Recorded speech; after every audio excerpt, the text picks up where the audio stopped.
오늘 본문이 우리에게 전달해 주는 내용은 사도행전을 기록한 누가라는 자가 자신이 속해 있던 한 일행, 달리 말하자면 바울을 주축으로 하는 일행에게 있었던 일을 담고 있습니다. 3차에 걸쳐서 소위 선교 여행을 했던 이 일행에게 있어서 오늘의 본문은 시기적으로 따지면 1차 선교 여행을 마치고서 일단의 시간을 그들의 베이스 캠프와 같았던 수리아에 있던 안디옥을 비롯해서 예루살렘에서 보낸 뒤에 2차 선교 여행을 시작하는 즈음입니다. 오늘 본문의 2장 앞으로 가서 사도행전 13장으로 가면 1절에서 3절에 이런 말씀이 나와 있습니다.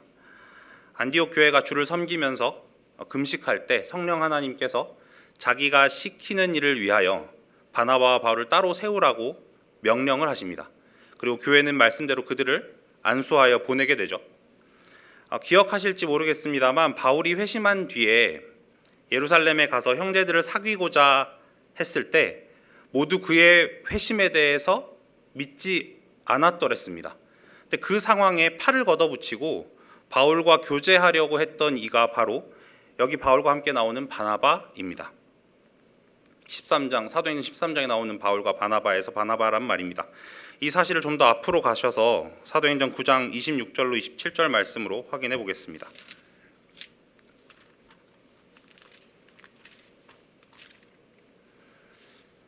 사도행전 9장 26절로 27절 말씀 제가 읽겠습니다.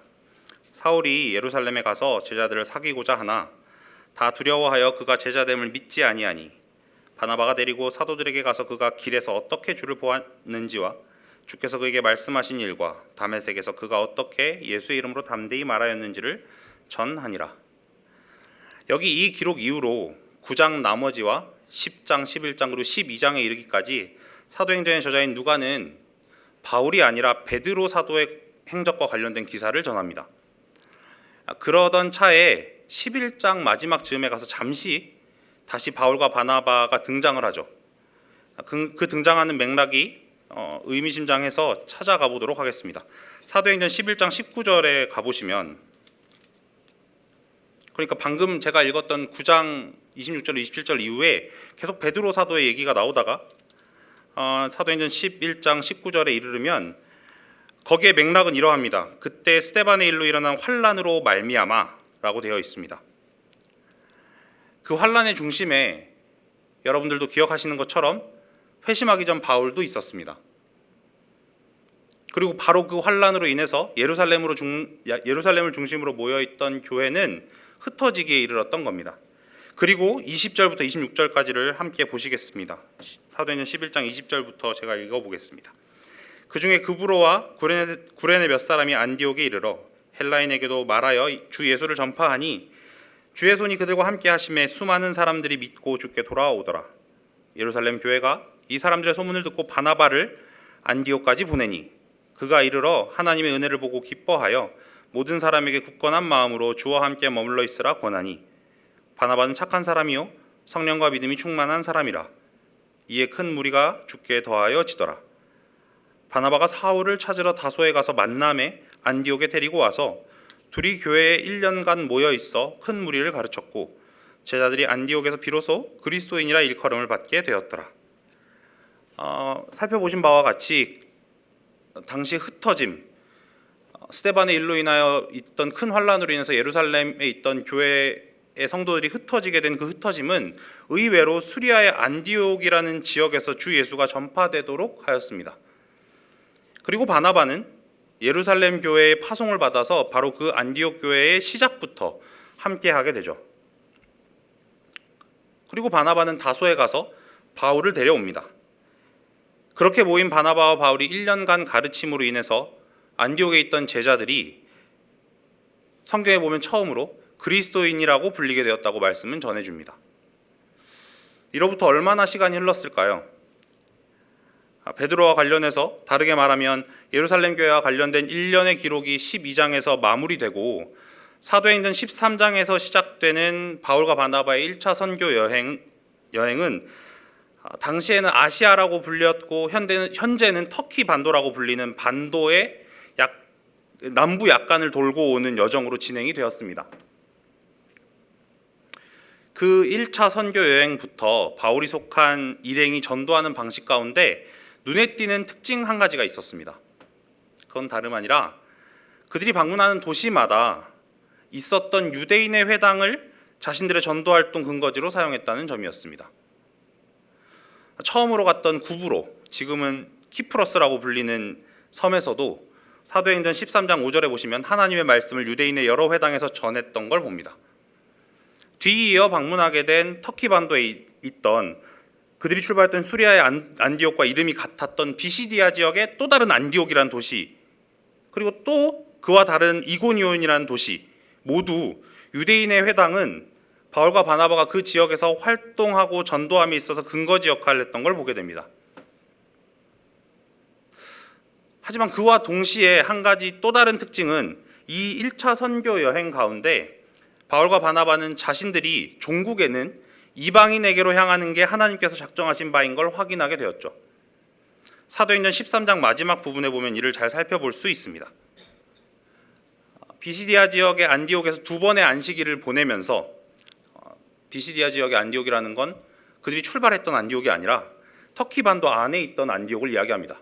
그 안디옥에 이르러서 두 번의 안식일을 보냅니다.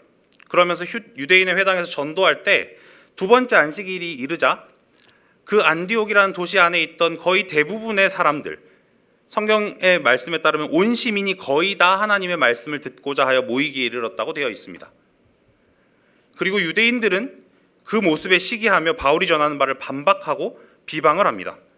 그러자 바울과 바나바가 말합니다. 13장 46절에서 47절의 말씀입니다. 바울과 바나바가 담대히 말하여 이르되 하나님의 말씀을 마땅히 먼저 너희에게 전할 것이로되 너희가 그것을 버리고 영생을 얻기에 합당하지 않은 자로 자처하기로 우리가 이방인에게로 향하노라. 주께서 이같이 우리를 명하시되 내가 너를 이방의 빛으로 삼아 너로 땅끝까지 구원하게 하리라 하셨느니라 하니, 사실 바울이 회심할 때부터 하나님께서는 이와 같은 계획, 다시 말해서 이방인들을 향해 복음을 전하는 자로 바울을 삼으실 것을 알리시기를 기뻐하셨음을 우린 성경을 통해서 알 수 있습니다. 눈이 먼 상태로 있었던 바울에게 안수하여 그를 낫게 하도록 보내신 아나니아에게 하나님이 그렇게 말씀하셨더랬습니다. 이미 그때부터 바울은 하나님의 작전 가운데 이방의 복음을 전하는 자로 택정함을 입고 있었던 걸 확인할 수 있는 거죠. 그리고 그걸 드러내시길 기뻐하셨더랬습니다. 그런데 그렇기 때문에 수리아의 안디옥에서 교회가 시작할 때부터 함께한 바울과 바나바를 잘 알고 있었을 그 교회, 수리아 안디옥의 교회는 그 둘을 보낼 때, 선교하러 보낼 때 이미 성령 하나님께서 시키시려는 일이 다름 아니라 이방의 복음을 전파되게 하시려는 것이었음을 어느 정도는 알고 있었을 겁니다.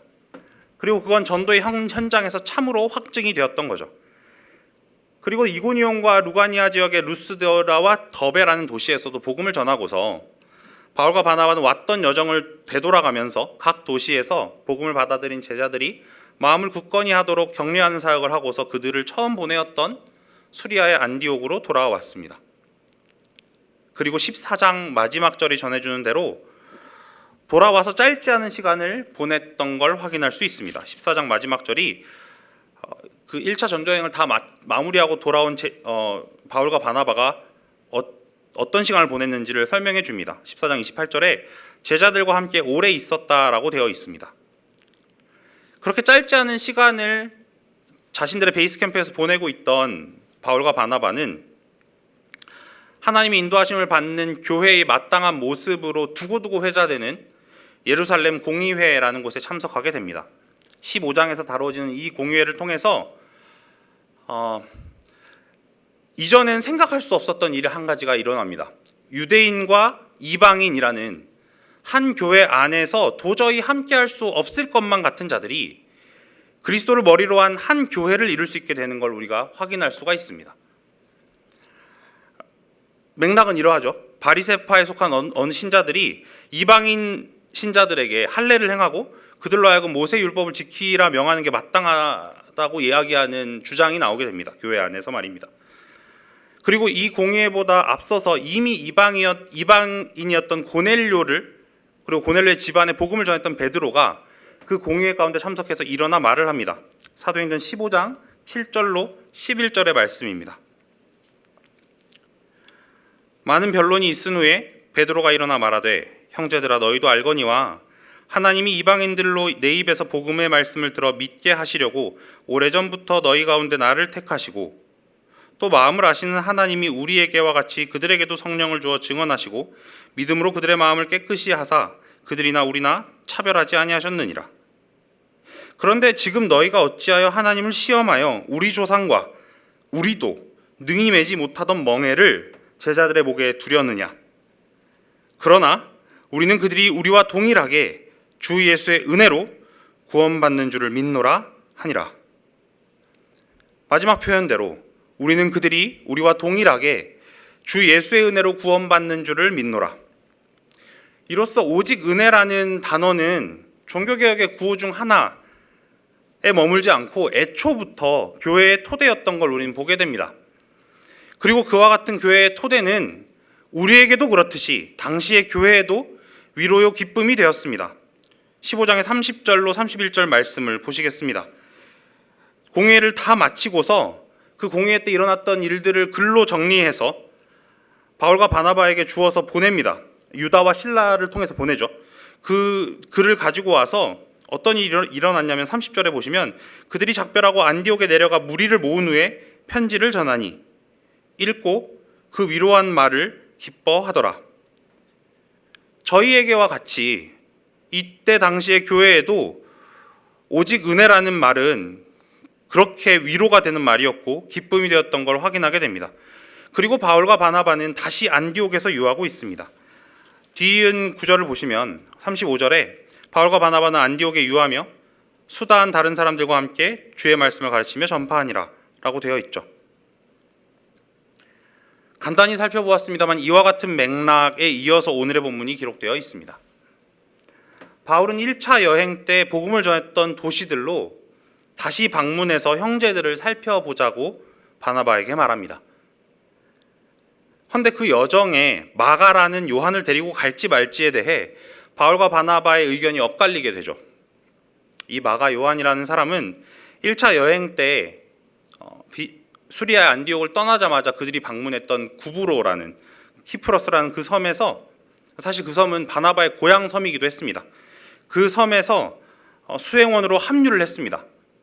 그리고는 그 섬을 떠나서 배를 타고 터키 지역의 첫 번째 항구 도시였던 버가에 이르자마자 이내 예루살렘으로 돌아갑니다. 바울의 주장은 명료했는데 이와 같은 사실을 상기하면서, 제가 말씀드린 이와 같은 사실을 상기하면서 38절에 보시면, 15장 38절에 보시면 자기들을 떠나 함께 일하러 가지 아니한 자를 데리고 가는 것이 옳지 않다라는 입장을 취하죠. 그리고 사도행전에 기록할 얘기가 그렇게도 많은데 39절에 보시면 서로 심히 다투어 피차 갈라섰다고 되어 있습니다. 줄을 쳐놔야 될 부분입니다. 무슨 말인가 하면 우리는 늘 옳은 일을 하고 멋진 일을 하면 모두가 한 마음, 한 뜻이 된다고 생각합니다. 그렇지 않습니다. 바나바는 바울에 비해서 조금 더 부족할 것이 없는 사람이었습니다. 훌륭한 하나님의 종이었습니다. 이후로 바울이 한 일은 기록이 되었고 성경에, 바나바는 기록이 안 남아서 우리가 그러는 거지, 둘은 누가 더 훌륭하다고 말하는 게 어불성설인, 말이 안 되는 사람들인데 그 둘이 심히 다투어 갈라섰다는 겁니다. 옳은 일을 하자고 열심을 내서 갈라섭니다. 이런 일들은 사도행전이 우리에게 전해주는 바, 하나님께서 복음이 전파되도록 하셔서 자기 나라를 확장시켜 나가시는 인도하심을 우리가 볼 때 자칫 쉽게 혹은 당연히 생각하는 것과는 달리 매우 특별한, 그래서 다만 우리로서는 가질 수 없는, 우리로서만 하자면 가질 수가 없는 어떤 안목이 필요하다는 걸 보여줍니다. 이어지는 2차 선교 여행의 서두에서 우리는 그와 같은 안목이 요구되는 또 다른 기록을 만나게 됩니다. 바울이 본격적으로 2차 여행에서 새로이 나아가게 되는 지역으로 떠나기에 앞서서 1차 여행지 중에 하나였던 더베와 루스드라라는 지역에 이르러서 한 사람을 제자로 삼습니다. 누구죠? 디모데입니다. 그리고 성경은 굳이 이자의 출신을 기록해둡니다. 어머니는 믿는 유대 여자요, 아버지는 헬라인이었답니다. 우리식으로 이야기하자면 혼혈이죠. 이 당시에 유대인들에게 있어서 다른 민족의 사람과 결혼하는 건, 그리고 그 결혼 관계에서 태어난 혼혈 자식은 단순히 혼혈이라는 단어 이상의 의미를 갖는 매우 심각하고 또 만만치 않은 어떤 문제였습니다. 우리네 교회 안에서 소위 신자와 불신자가 결혼하는 것에 대해서 생각하는 게 여기 디모데의 어머니와 아버지가 혼인한 것의 위중함을 생각하게 해줄 수 있을까요? 어느 것이 더 위중하다고 하기 힘들 겁니다. 그런데 디모데가 바로 그와 같은 가정의 자식이었다는 겁니다.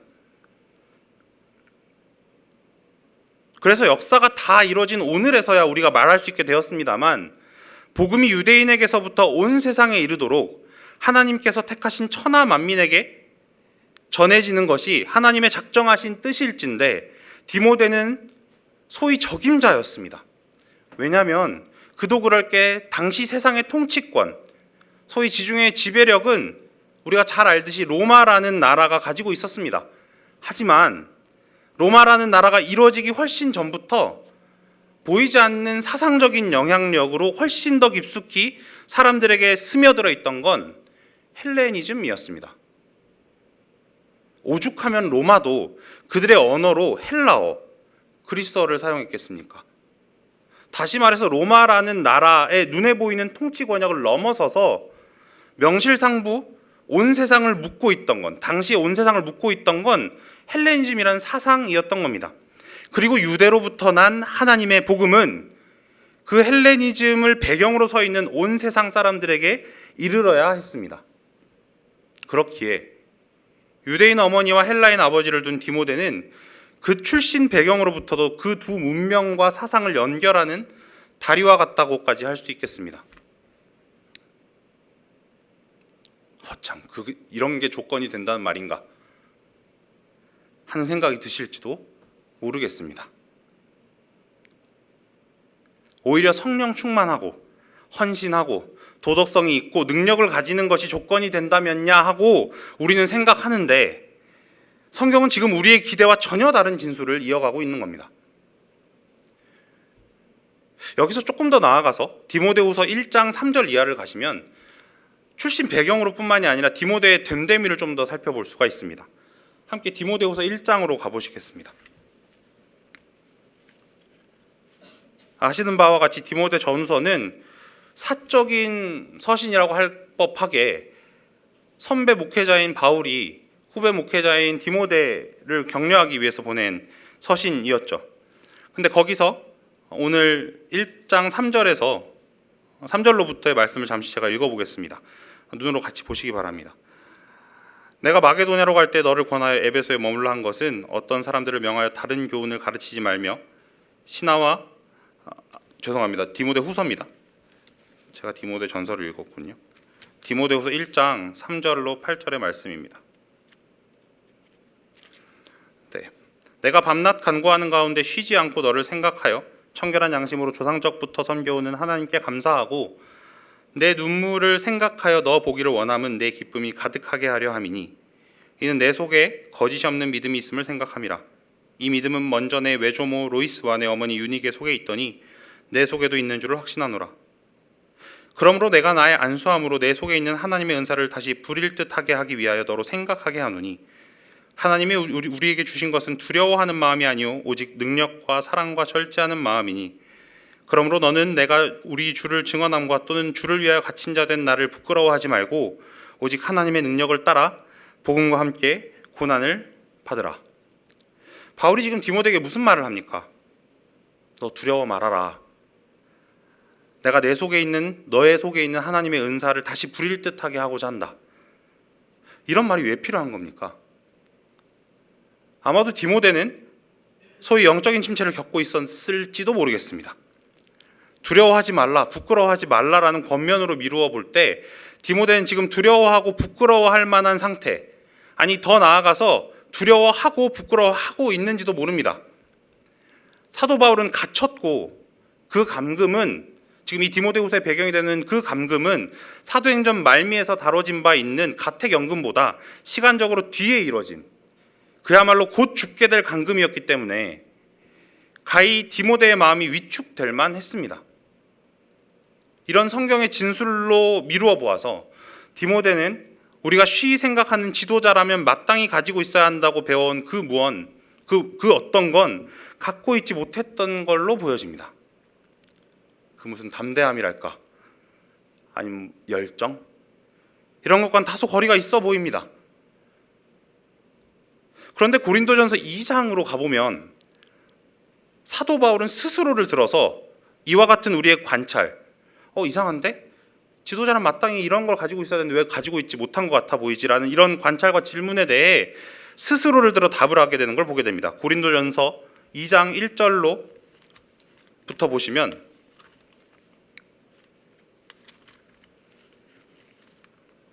형제들아, 내가 너희에게 나아가 하나님의 증거를 전할 때 말과 지혜 아름다운 것으로 아니하였나니 내가 너희 중에 예수 그리스도와 그가 십자가에 못 박히신 것 외에는 아무것도 알지 아니하기로 작정하였음이라. 내가 너희 가운데 거할 때 약하고 두려워하고 심히 떨었노라. 내 말과 내 전도함이 설득력 있는 지혜의 말로 하지 아니하고 다만 성령의 나타나심과 능력으로 하여 너희 믿음이 사람의 지혜에 있지 아니하고 다만 하나님의 능력에 있게 하려 하였노라. 지금 바울이 무슨 말을 합니까? 능력이 필요 없다는 말을 합니다. 하나님이 하시는 거지 우리가 하는 게 아니다라고 말을 합니다. 이 즈음에 이르면 우리는 그러니까 하나님의 종이나 백성으로 사는 건 그 어떤 조건이나 자격도 필요 없고 어차피 하나님이 하실 일이니 그분께 맡기면 그만이다 라는 데에 이르게 됩니다. 그런데 교우님, 과연 그런가요? 이게 우리에게 있어 조금 아리송합니다. 대체 사도 바울과 디모데는 무슨 자격 혹은 무슨 조건으로 하나님이 그의 인생들을 통해서 해가시는 것인가 하는 질문은 우리에게 사뭇 관심이 가는 질문입니다. 하지만 우리는 살며 벗어날 수 없는 현실에 묶여 있으니 성경을 읽을 때면 우리는 어떤 반응을 보이냐면 이내 만나는 바울과 디모데의 행적 앞에 놀라며 부러워하고는 그러고는 거기 머물러 버립니다. 그렇게 그 질문에 답을 안 합니다. 그냥 그렇게 바울을 향해 존경과 감사를 갖거나 그 바울을 부르신 하나님의 부르심에 놀라고 말아버린단 말입니다. 그런데 바울과 디모데를 넘어서 잠시 구약의 선지자들에 대해 생각해 봄으로 이 질문에 대한 성경의 답을 들어보고자 합니다. 여러분, 선지자는 하나님의 부르심을 받죠. 구약의 선지자 말입니다. 가서 전하는 내용의 주제가 뭐였습니까? 결국 하나님의 나라, 하나님께서 하신 약속이 승리한다는 겁니다.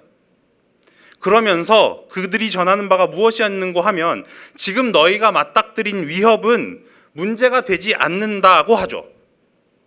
그런데 선지자는 또한 이어서 말합니다.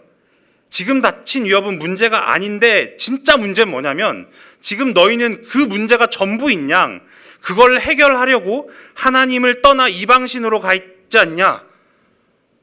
고 이어서 이야기를 하는 겁니다. 그리고 그걸 지적하기 위해서 선지자는 부름을 받죠. 그러니까 선지자는 이스라엘의 문제의 표면적이고도 현실적인 그리고 근시안적인 해결만을 위해서 달려가는 것, 그래서 문제의 근본적인 해결에는 관심이 없는 것을 지적한다는 겁니다. 그래서 하나님께서 이르시길 이렇게 얘기하죠. 하나님께서 이르시길 너희가 지금 우상을 섬기며 하나님을 버려서 이 위협이 이르렀다고 하나님이 말씀하셨다. 그리고 이 문제를 해결하기 위해서 이 위협으로부터 벗어나기 위해서 하나님께 돌아오는 것 외에 너희가 사용할 수 있다고 여기는 그 어떤 방법을 쓰는 건 옳지 못하고 도리어 너에게 올무가 될 거다라고 선지자들이 줄곧 이야기합니다. 그런데 그 선지자는 다름 아니라 바로 그 이스라엘 중에 부름을 받습니다. 그게 그들의 유일한 조건이었습니다. 그리고 예수님께서 말씀하신 대로 선지자는 자기 고향에서 환영받는 법이 없었죠. 실로 그렇게 예수님의 말씀대로 구약 역사 내내 하나님의 선지자라면 다 어째버립니까? 다 죽여버립니다. 왜 그랬을까요? 왜 이스라엘 백성은 지금 역사가 이렇게 오래 흘러서 동방의 한국에까지 전해진 마당에 저희가 들었을 때는 야 저게 옳은 말인데 왜 저걸 안 듣지 싶은 그 말을 듣고 왜 그런 걸까요? 우리는 곧잘 이 질문에 대해서 잘못 생각할 때가 많습니다. 대답하면서 말이죠. 그 잘못된 생각은 인간을 바라보는 관점이 잘못된 데서 비롯됩니다. 그들이 왜 그랬냐면 정답을 얘기하면 자연적인 본성을 지닌 인간이 알아듣는 법은 없습니다. 그게 이유입니다. 정답을 이야기해서 그걸 알아들을 수 있는 타락한 세상 안에 있는 인간은 없습니다. 그래서 그들 중에 부름받은 선지자를 죽임으로 이스라엘은 계속 뭐라고 말하는 겁니까? 하나님의 약속은 멀고 바울은 애굽은 지금 해결을 해주겠다는데 오늘을 일단 살고 봐야 되지 않냐? 꼭 계속 이야기하는 거죠. 그렇게 이스라엘은 선지자에게 화가 납니다. 왜 선지자에게 화가 나는 거죠? 자네도 겪고 있는 현실 아닌가? 자네들 뭐 달리 방법이 있는가? 라고 말을 하는 거죠. 그리고 이 분노가 계속되는 가운데 예수 그리스도께서 자신의 일하심으로 그 일을 해결해 버리신 겁니다. 바로 그게 예수 그리스도의 성육신이 담는 의미였죠. 다시 돌아와서 바울과 디모데는 예수 그리스도로 말미암는 복음, 그 구원을 증거하기 위해서 예수님께서 그리하신 것처럼 우리 중에, 우리 가운데, 우리 형편에 보내어진 말씀으로 서야 했던 겁니다. 그러니까 바울과 디모데에게 가장 중요한 조건은 뭐였냐면 그가 보내어지는 형편과 동일한 형편, 동일한 지각, 동일한 자격, 동일한 능력으로 놓여져야 했던 겁니다. 바울을 보십시오. 바울의 사도되는 조건, 첫 번째 조건이 무엇이었겠습니까? 그가 스데반이 순교하는 가운데 한 자리를 차지하고 있어야 했던 겁니다. 후일, 자넨 누군가 물어보겠죠. 자넨 느닷없이 나타나서 예수를 믿으라 그러는 것인가? 그럼 바울이 뭐라고 이야기하겠습니까? 나도 예전엔 몰랐다. 그겁니다. 나도 예전엔 몰랐다. 그래서 심지어 나는 예수를 믿는 자를 죽이기도 한 사람이다. 그러고 나면 참으로 그런가? 그럼 예전엔 뭘 몰랐던 건가? 그리고 자네는 그렇게 예수를 믿는 자를 죽이기까지 했는데도 자격을 얻었단 말인가? 라고 이야기하며 말이 시작이 되는 겁니다. 그래서 바로 하나님과 인간의 중개자였던 이스라엘의 선지자, 제사장, 그리고 왕은 바로 동일한 조건과 수준에서, 그들의 민족과 동일한 조건과 수준에서 뽑혀야 했던 것입니다. 그 중에 나은 자를 뽑는 게 아니라 말입니다. 그리고 바로 이와 같은 선지자요, 제사장이요, 왕으로 오신 예수 그리스도는 요한복음 15장에서 이와 같은 관계를 특정지어 주십니다. 요한복음 15장을 잠시 펴보시겠습니다.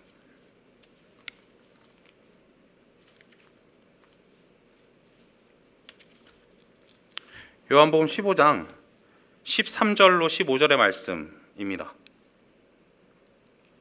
사람이 친구를 위하여 자기 목숨을 버리면 이보다 더 큰 사랑이 없나니 너희는 내가 명하는 대로 행하면 곧 나의 친구라. 이제부터 너희를 종이라 하지 아니하리니 종은 주인이 하는 것을 알지 못함이라. 너희를 친구라 하였노니 내가 아버지께 들은 것을 다 너희에게 알게 하였음이라. 친구. 바로 예수님께서 그렇게 우리의 친구로 우리 곁에 선지자요, 제사장이며 왕으로 오신 겁니다. 그리고 어떤 명분이나 유익이 있어서가 아니라 그보다 더 큰 사랑이 없어서 사랑이신 예수님께서는 친구를 위하여 자기 목숨을 드리신 겁니다. 그렇게 예수님께서 친구로 오십니다. 그리고 우리는 친구로 누군가 곁에 있게 됩니다. 누군가의 곁에 말이죠. 그걸 조금 더 보편적인 용어로 말하면 이웃인 거죠. 시대, 장소, 또 형편이 같아서 묶여있는 관계가 바로 이웃이죠. 그리고 그 이웃 중에 가장 가까운 존재는 바로 가족입니다. 누군가의 자식과 부모가 되는 관계는 우리가 정하지도 않았을 뿐더러 도망칠 수조차 없는 관계입니다. 그리고 이 관계를 바울이 잘 알고 있었던 걸 우리는 로마서 9장에서 확인하게 됩니다. 로마서 9장 1절에서 3절에 보시면 바울이 자신의 민족을 위해서 걱정하는 내용이 나옵니다. 내가 그리스도 안에서 참말을 하고 거짓말을 아니하노라.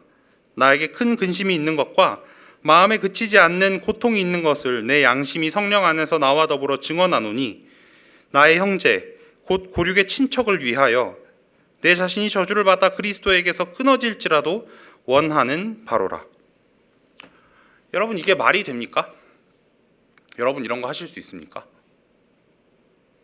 나 예수 믿는 것 때문에 부모님 혹은 자식이랑 헤어질 수 있다. 사실 우린 다 그렇게 했죠. 대표적으로 어떻게 했나요? 한국에서 가장 대표적으로 한 것, 제사 안 지낸다, 뭐 이런 거였죠. 저희 집도 그랬는데, 다른 신을 섬길 수 없다, 뭐 그랬죠. 그리고 그건 옳은 것이었습니다. 그런데 문제는 의외로 그렇게 간단하지가 않습니다. 여러분, 아내나 남편이 예수를 안 믿겠다고 하면 넌 안 믿으니까 지옥에 가라, 난 천국에 가겠다, 그러시겠어요? 아니, 여러분의 자녀가 예수를 믿지 않겠다고 하면 수수방관하시겠습니까? 전 그렇게는 안 할 겁니다. 아내든 오늘 생일을 맞은 차나든 지옥에 가면 쫓아갈 겁니다. 그게 신앙이라고 이야기하는 겁니다. 하나님 믿는 건 그렇게 냉정하고 말이 안 되는 게 아닙니다. 거기엔 피가 흐르고 눈물이 있다고 이야기하는 겁니다. 사랑이란 게 그런 겁니다. 신앙이 그런 것이고 사랑이 그런 겁니다. 그런데 그렇게 거기에 신앙 대신에, 사랑 대신에 멋없는 어떤 이데올로기가 자리하게 되면 가장 근본적인 윤리를 깨버립니다. 친구, 혈육, 뭐 그런 걸 말이죠. 근데 그렇지 않다고 성경이 이야기하는 겁니다. 기독교 신앙에는 피와 눈물이 있다고 이야기합니다. 그래서 바울이 방금 본 로마서와 같은 말을 하는 겁니다. 예수 그리스도께서 오신 게 뭔지를 아는 거죠. 그래서 바울이 이렇게 말합니다. 디모데후서 4장으로 가보시겠습니다. 디모데후서 4장이라고 하면 그가 적은 서신 중에서도 마지막에 해당하는 부분입니다. 그 디모데후서 4장 1절부터의 내용을 보시면 이렇습니다. 하나님 앞과 살아있는 자와 죽은 자를 심판하실 그리스도 예수 앞에서 그가 나타나실 것과 그의 나라를 두고 엄히 명하노니 너는 말씀을 전파하라. 때를 얻든지 못 얻든지 항상 힘쓰라. 범사의 오래 참음과 가르침으로 경책하며 경계하며 권하라.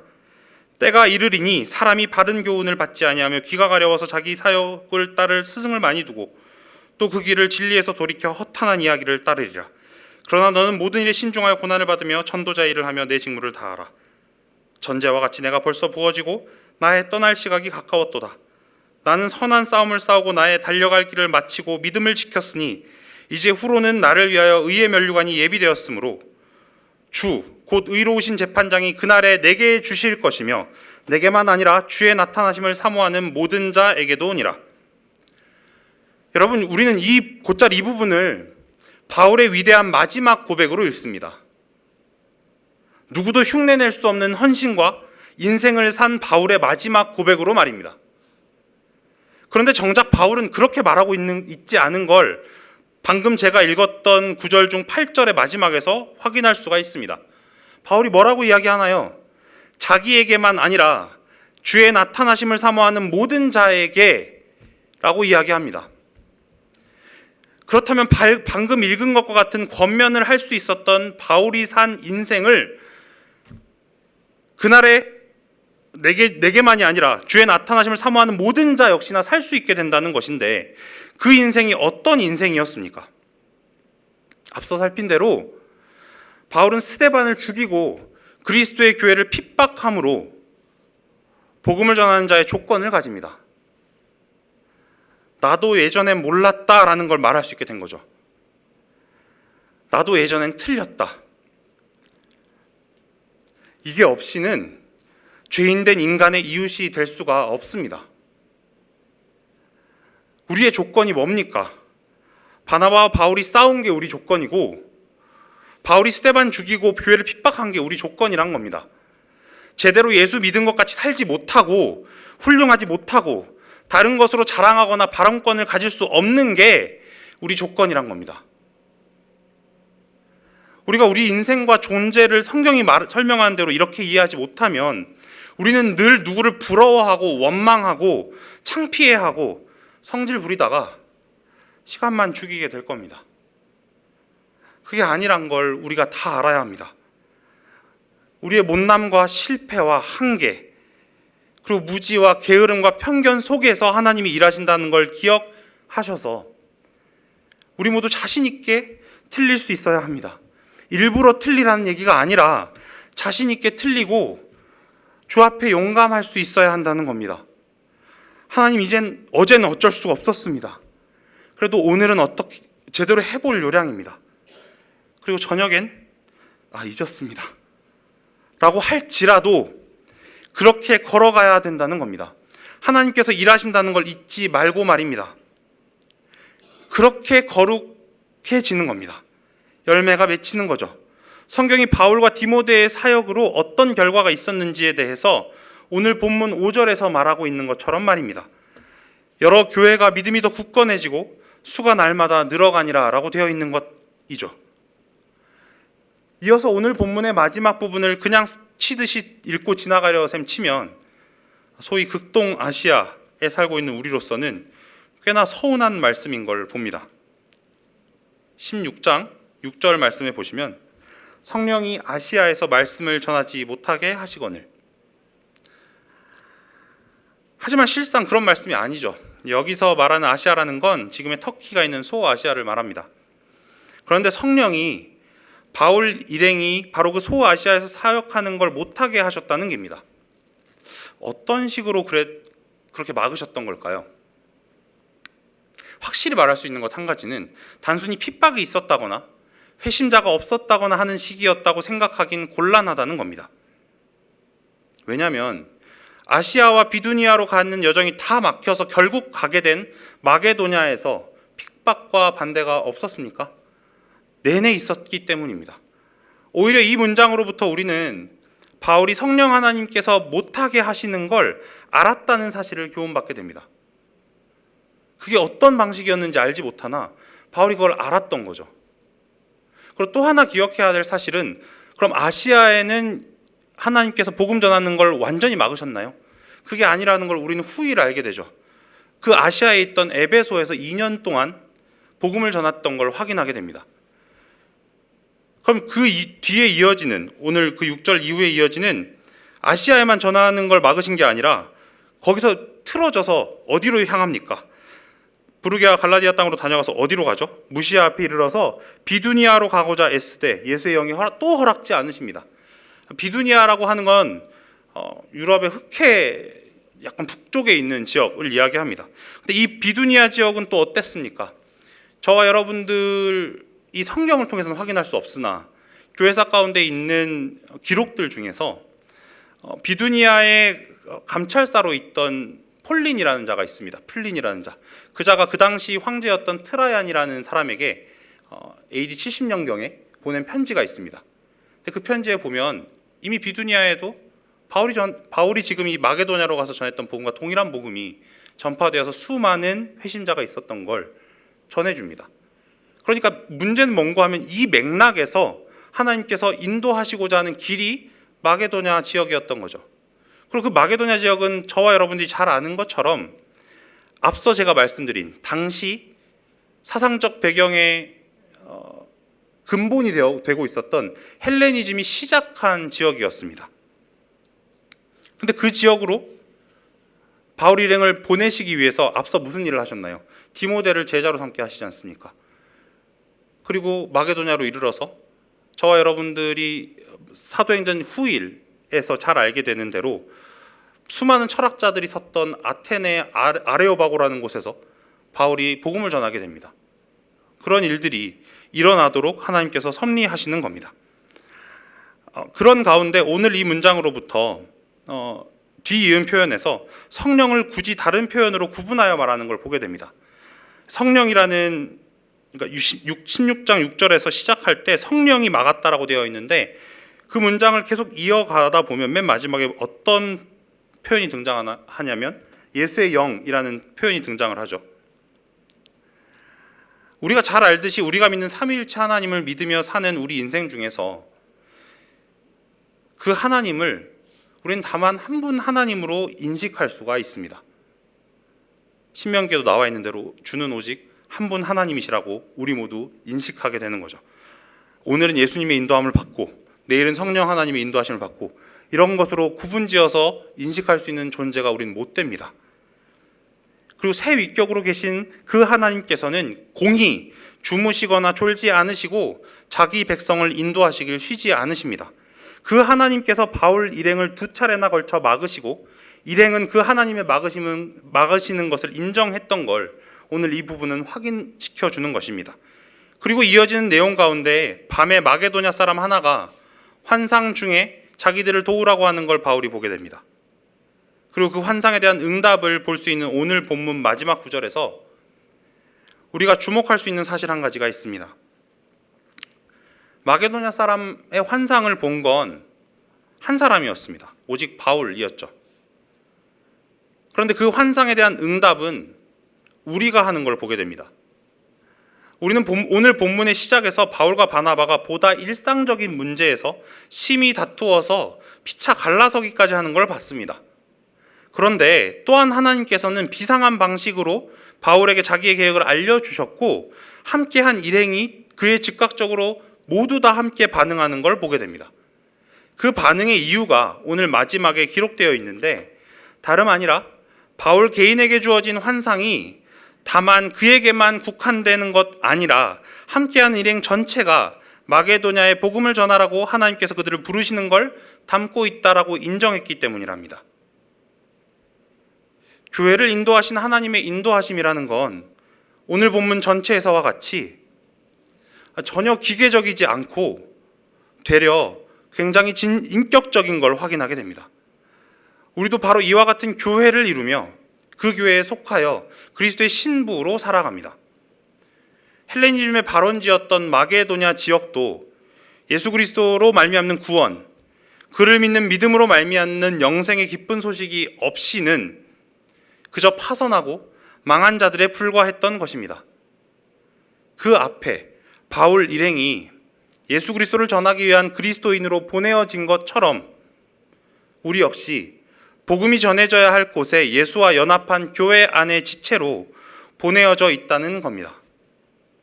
이를 기억하시고 이 오묘한 하나님의 인도하심을 따라 살아가시는 저와 여러분 되시길 바랍니다.